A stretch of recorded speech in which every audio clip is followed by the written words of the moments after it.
Hey guys, and welcome to my channel. I'm doing an Ask Me Anything AMA style video where I will actually be boldly having my camera on, which is super scary but also super exciting for me because I honestly feel like this is closing a chapter on my life and opening a brand new one. So if you have any questions about me, Final Fantasy XIV content, heck, even why I picked a Rothgar, what my main classes are, or anything, then totally feel free to ask in the comment section, and I'll try and do up a video next week of the hottest of hot questions. And now here is where we get to the more gooey part of the video. Today is the day that, at long last, I finally get the last actual component of my stream setup. The actual arm to hold my camera, which might sound trivial, but you're gonna see in a pretty hilarious stream setup video coming up soon that getting my camera behind my computer has been nothing short of a nightmare. Should I even really call it a stream setup video, because it's like I will be doing streaming, but I'm also gonna use the camera for videos, but oh wow. Like a tripod? Oh no, no, that did not work. And trust when I say that I shimmied the tripod like literally everywhere. That didn't work at all. That did not work.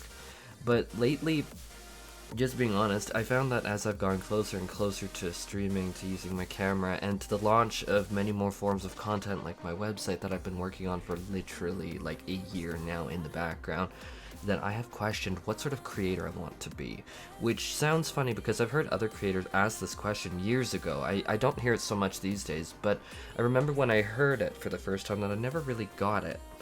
But now for me, now that I'm in the opposite, because remember I've only been doing this for like a little over a year now. Like I'm super fresh. Like I was a content consumer, content watcher, someone who was watching the streams, watching the videos way before I did this.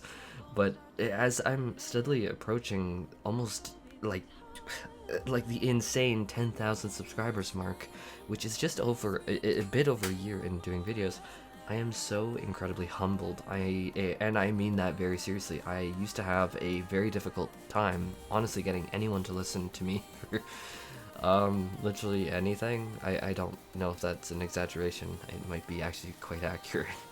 And now I'm at this point, and it's seriously like, wow.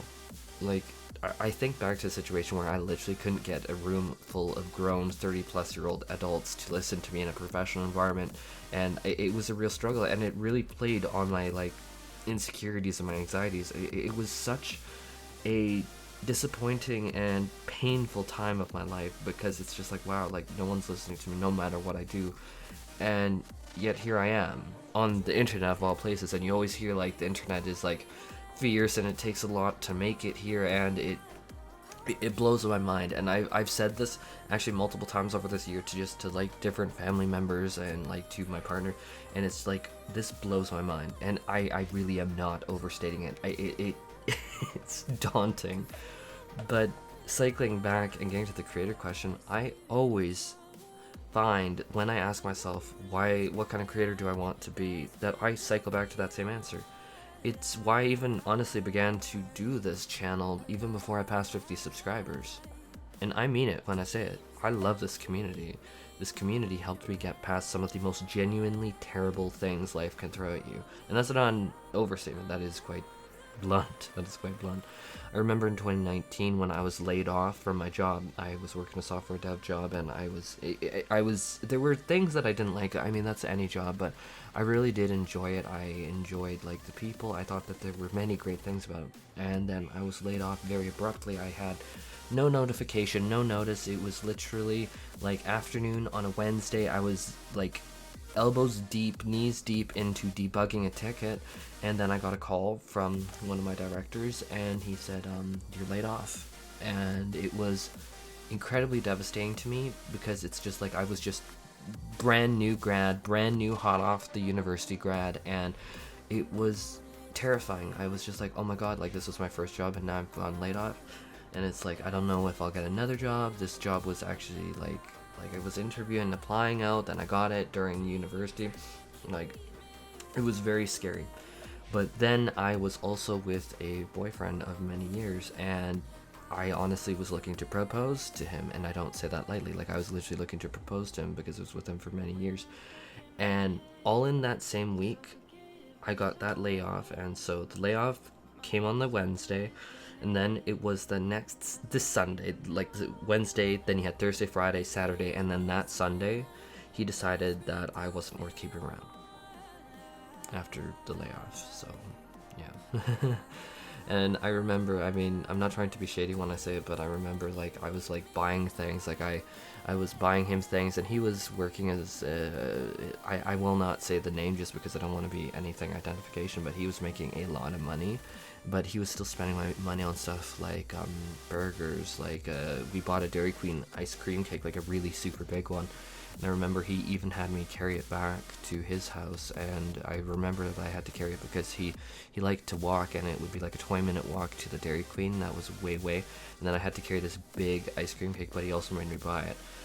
With my money, and I was making obviously significantly less than him. He was much more established in his career than I was in mine, obviously, as a new grad.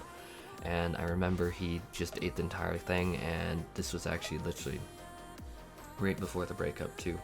And so basically, like, I guess the cash cow was done. And then he's just like, well, you're laid off, you're a piece of garbage to me. But yeah, honestly, from there, I just getting more to the point is I literally spent months laying in bed just wildly depressed, and I genuinely couldn't eat, and it was horrible. I'm just gonna cut it there. It was horrible. Or years earlier, and this was before it, this was when I was well into my degrees, and just looking at, like, do I want to, like, pursue med school, or do I want to, like, move into a software development field, which obviously I moved into software development because honestly I was working in hospitals, and I was seeing people, like, literally, like, pass on from this world, and it was very taxing on my mental health, and I made the decision to swap. But as I was making that decision, I was essayed without my consent. I'm saying essayed, like a school essay, obviously. And I was then left for dead by this individual, and I just remember how the community propped me up, the Final Fantasy 14 community propped me up even during that time. Or take this past year, with this channel as evidence of the outpour of support and love I've gotten from this community. And in spite of financial devastation, so many problems I've sadly ran into, like, the past year, probably the one thing that has been on my mind is my mom going to work with, like, 50% lung capacity on COPD, and I was just helpless to help. It was one of the most helpless and frustrating experiences of my life.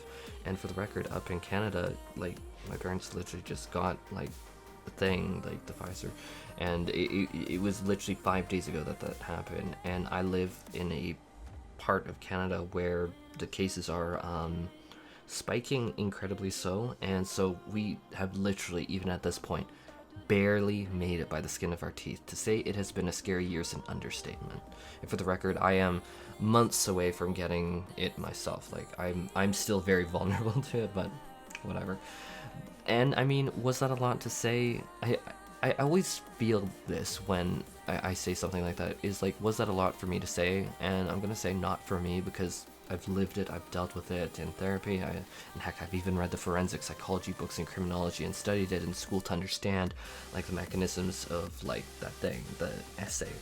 And but the problem is, I'm always worried when I open up and, like, speak of what I've lived through, that it's too much to hear. And so I need to apologize if that was, like, genuinely, I think that's just saying where I've been yeah, I'm sorry. But that's kind of like, that's ultimately, like, the support that I've gotten is ultimately what I always come back to when I come to the answer of why this channel, what am I doing, and why the future website, and why I'm pushing to get it out before FanFest. I'm trying so hard for the record for that. Or why all these tools to help raiders and so many more. And ultimately, the answer always comes down to the community. And so I figured that the best way to close a chapter on my life and open up a new one is an Ask Me Anything. It's simple, it's about me, but it's more about, like, engaging with the community, letting them know, like, here's who I am, here's what I'm about. And because I genuinely feel that more than myself, that this channel and the future website is really for the community more than me. It's like my name's on it, but that's only because, like, I really want, like, to be, like, a part of the community. And honestly, yeah. And I love you all so much, and it's really hard to not get mushy, but I am just genuinely so thankful for the support and kindness and love, and I hope that I can repay it. But yeah, I'm just going to close up the video on that because I do feel that's my real message, and I'm just going to be doing an AMA video here. I'm going to be answering your hottest of hot questions.